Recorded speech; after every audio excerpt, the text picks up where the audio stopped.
Mateus capítulo 1, versos 18 a 25. O nascimento do rei.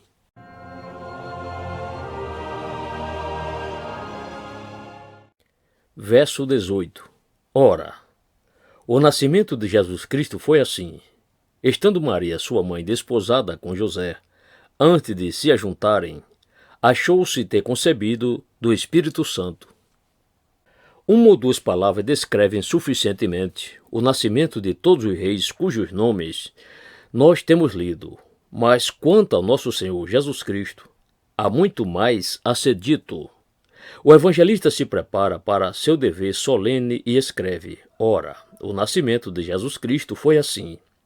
Este é um assunto profundo, misterioso e delicado, mais adaptado para a fé reverente do que para a curiosidade especulativa. O Espírito Santo formou o corpo de Nosso Senhor no ventre da Virgem eleita. Não havia outra maneira de ele ter nascido, pois se ele tivesse por pai um pecador, como possuiria uma natureza sem pecado?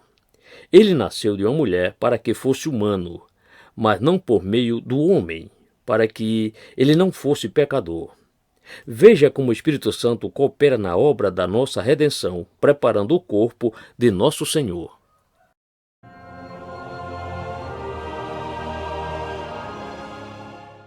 Verso 19. Então José, seu marido, como era justo, e a não queria infamar, intentou deixá-la secretamente.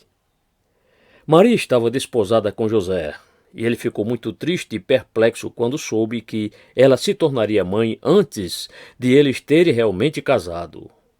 Muitos a teriam rejeitado por indignação e a exposto à vergonha pública. Mas José era de um espírito nobre, bem como de uma descendência real.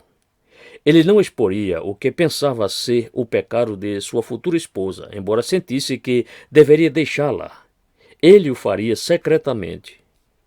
Quando nós precisamos fazer algo grave, devemos escolher a forma mais terna, ou talvez não precisemos fazê-lo de modo algum.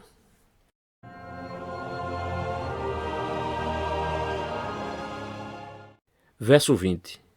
E projetando ele isto, eis que em sonho lhe apareceu um anjo do Senhor, dizendo: José, filho de Davi, não temas receber a Maria, tua mulher, porque o que nela está gerado é do Espírito Santo. Ele não conseguiu deixar de se sentir muito ansioso e, sem dúvida, orou sobre essas questões dia e noite. Deus não deixaria sem cuidado a honra da Virgem Mãe eleita. Em breve, José teria melhor orientação. Desde o céu, ele teve a confirmação de que Maria não tinha pecado, mas havia sido favorecida pelo Senhor. José é lembrado por sua posição real, filho de Davi, e é ordenado a lançar fora o temor. Como ele deve ter sido consolado pelo não temas do Senhor. José deveria cuidar amorosamente de Maria e ser um pai adotivo para o filho que nasceria dela. Maria provavelmente esteve em grande ansiedade por si mesma para saber se sua história sobre a visitação angelical seria crida, pois parecia bastante improvável. Nós não duvidamos que a fé a sustentou, mas ela precisava de muita fé. Todo grande favor traz uma grande prova consigo, como a sua sombra, e se torna, assim, um novo teste de fé. O Senhor, muito graciosamente, removeu qualquer suspeita da mente de José e, portanto, proveu a honra da mãe e o conforto da santa criança. Se Jesus é nascido em nossos corações, teremos aflições, mas o Senhor testemunhará que Cristo é nosso, e Ele certamente nos ajudará.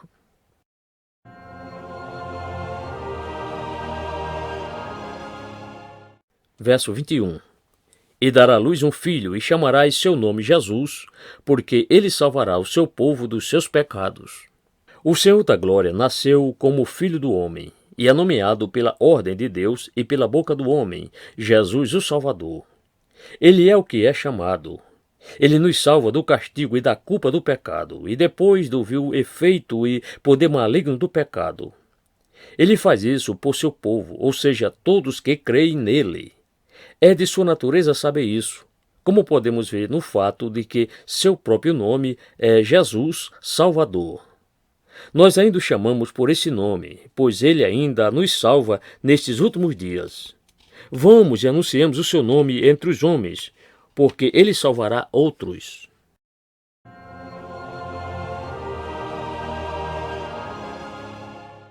Versos 22 e 23. Tudo isto aconteceu para que se cumprisse o que foi dito da parte do Senhor, pelo profeta, que diz: Eis que a virgem conceberá e dará à luz um filho, e chamá-lo-ão pelo nome de Emanuel, que traduzido é Deus conosco.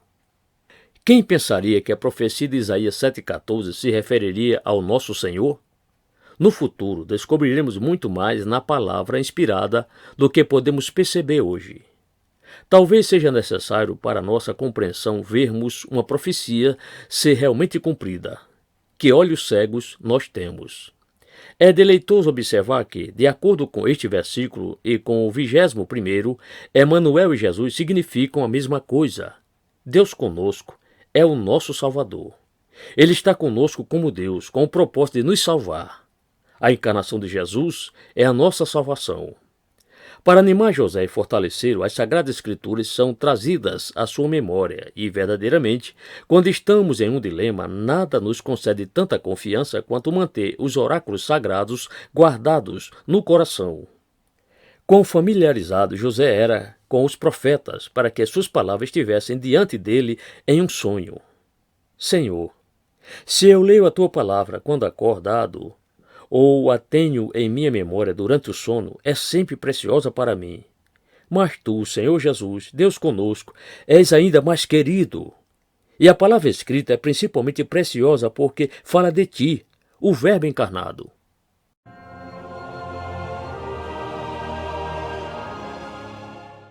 Versos 24 e 25.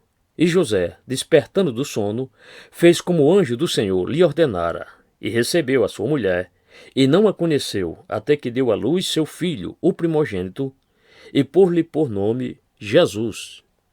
José não foi desobediente à visão celestial. Ele não demorou, mas logo que despertou, fez como o anjo do Senhor lhe ordenara. Sem atraso, demora ou reserva, ele obedeceu. O santo temor encheu seu coração enquanto ele recebia a agraciada Virgem em sua casa, para que ela fosse respeitosa e carinhosamente protegida de todo o mal. O que ele deve ter pensado quando viu o Filho do Altíssimo deitado no seio daquela a quem tinha desposado? Ele estava feliz em prestar algum serviço ao rei recém-nascido. Desde que aceitou Maria como sua esposa, seu filho era o herdeiro de José, e assim de Davi, e assim era por direito o rei dos judeus. Nosso Senhor Jesus teve um direito de nascimento por sua mãe, mas o seu direito por parte do pai foi por ato e ação de José. Direito esse que estava acima de qualquer questionamento. Deixemos essa passagem maravilhosa adorando o Filho de Deus que condescendeu em nascer o Filho do Homem. Assim, nosso Senhor se tornou nosso irmão, osso dos nossos ossos e carne da nossa carne. Quanto mais perto de nós ele chegar, mais humildemente o adoremos. Quanto mais verdadeiro o parentesco do nosso rei, mais jubilosamente vamos coroá-lo Senhor de tudo.